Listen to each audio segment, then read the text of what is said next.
Templar. The Lagina brothers first read about the treasure trove on the island in a 1965 issue of the Reader's Digest and became obsessed with the treasure.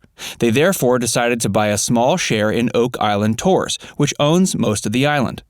In 2013, Prometheus Entertainment approached the Lagina brothers to do a reality show, and the brothers agreed. The Curse of Oak Island is an American Dan and Dave Blankenship. Dave Blankenship, a permanent resident of Oak Island, passed away on March 17, 2019, at the age of 95. Reality show. Factsverse presents What Fans Don't Know About the Curse of Oak Island. If you enjoy watching our videos, please like and subscribe to our channel and press the bell icon to stay updated about our latest videos. The Legend of the Money Pit.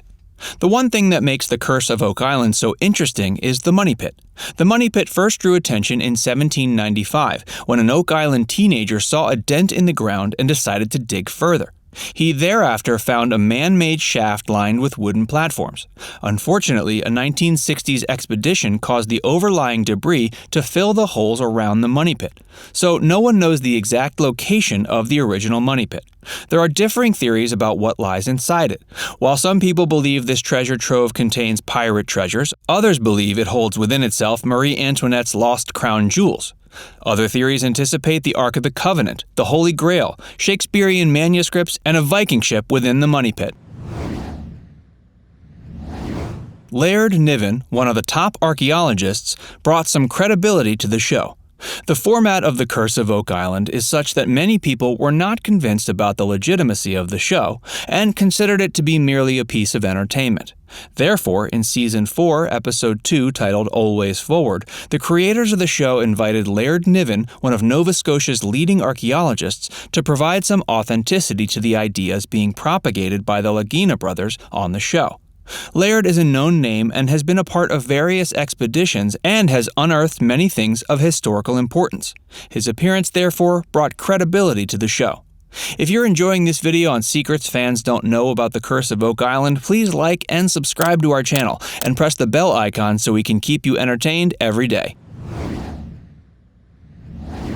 However, even Niven has drawn criticism. Even though Laird Niven is one of the most popular archaeologists of Nova Scotia, he drew severe criticism after he appeared on the show. To start with, many members of the archaeological community criticized the way Niven conducted his procedures. Many famous archaeologists believed that Niven used industrial equipment to move things around, which increased the probability of artifacts and important materials getting damaged. According to Niven, since the earth around the money pit has already been disturbed so much, it's highly unlikely his methods will cause any further harm. The cast and crew does not require any license to dig any site. As a rule, archaeologists need a license to carry out archaeological excavations. The archaeologist under whom the excavation is to take place must apply for this license and receive approval before beginning excavation. The cast of The Curse of Oak Island is not required to apply for all digging tasks separately. Laird Niven applied for a license once, and that's enough. Further, Gary is allowed to use metal detectors if Niven is supervising. The brothers finance all excavation operations. During one particular interview, a journalist asked the Lagina brothers where all the money that goes into digging and treasure hunting comes from. To this, the Lagina brothers gave a rather rude reply. Rick told the journalist that discussing finances is not something they're open to doing. If only journalists could be taught to steer clear of touchy subjects. When different journalists kept pushing the Lagina brothers to answer the same question, they finally accepted that they finance their own operations. In the past, Oak Island has ripped many ambitious excavators of their life's earnings. When journalists asked the Lagina brothers if they worried about meeting a similar fate and what did they plan to do to avoid it, the brothers didn't have any answers. The Lagina brothers wanted to dig up the entire island. At one point, Rick and Marty were considering digging up the entire island to find the treasure. However, they decided against it for a variety of reasons. To start with, digging an entire island is a taxing job that requires a boatload of money. Further, digging the entire island would be bad for the ecosystem and the environment. Thus, the brothers would never be able to get permission to carry out the excavations legally. However, many people believe the brothers won't dig up the entire island as it would just end the show and the money they earn from it. Their families don't share their obsession. Although this one is not common knowledge, it's not exactly a shocker. Let's face it, the Lagina brothers invested considerably in Oak Island and devote their time to searching for hidden treasure. Of course, like all hidden treasures, there's no guarantee it's even there. Ricky once said that their family is definitely invested, but not everyone shares their confidence in what will come of the search. It's not all sunshine and roses. Irrespective of whether you put much stock into the curse, there are definitely a few things that don't add up. And at times, some events and their timing seem downright spooky. Like when Matt Chisholm, a producer, reportedly passed away mysteriously right after getting a tip about an ancient Masonic map. Chisholm was given a tip by the great-granddaughter of a top Masonic Grand Master in Nova Scotia. The tip was about a secret Masonic shrine hidden on the island, which held a secret room where the map was kept. The case of his death becomes stranger if you believe sources that claim he was on his knees and appeared to be praying when he died, which is especially weird considering he was not religious. Also, let's not discard the fact that Chisholm's passing was the show's 7th death. And as per the curse, 7 would have to die before the treasure could be found. In any case, it's almost 6 years now, and we're still no closer to knowing what happened to Chisholm. The producers are tight-lipped about the death of Matt Chisholm. Matt Chisholm's untimely death was quite a cover-up.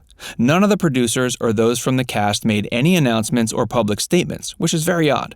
At the least, there would be a "in the memory of" episode in such a case, which points to suspicious behavior. Many speculate the producers know more than they let on, but refuse to disclose the details of Chisholm's demise. This is further supported by the fact that journalists have been trying to contact them for details over the years, but to no avail. The real question is whether the producer's silence is driven by the fear of an actual investigation into Chisholm's death or the fear of ratings dropping. When the news of his death finally became public, there were subtle hints of a drug problem. Of course, there's no way to tell whether these insinuations held any truth. No work-life balance for the Lagina brothers. The Lagina brothers take their search so seriously that they often spend a lot of time on Oak Island, even when they're not shooting. Among the two, Rick spends more time on the island since he's already retired, whereas Marty is working. Marty is also a producer in the show since he's invested considerably. His net worth is estimated at about $40 to $100 million, which he's amassed from his several businesses. He owns Maury Vineyards in Michigan as well as Heritage Sustainable, a wind turbine company. The brothers' families often accompany them as much as possible. These guys are not among those to vouch for work-life balance. The Laginas are no archaeological experts.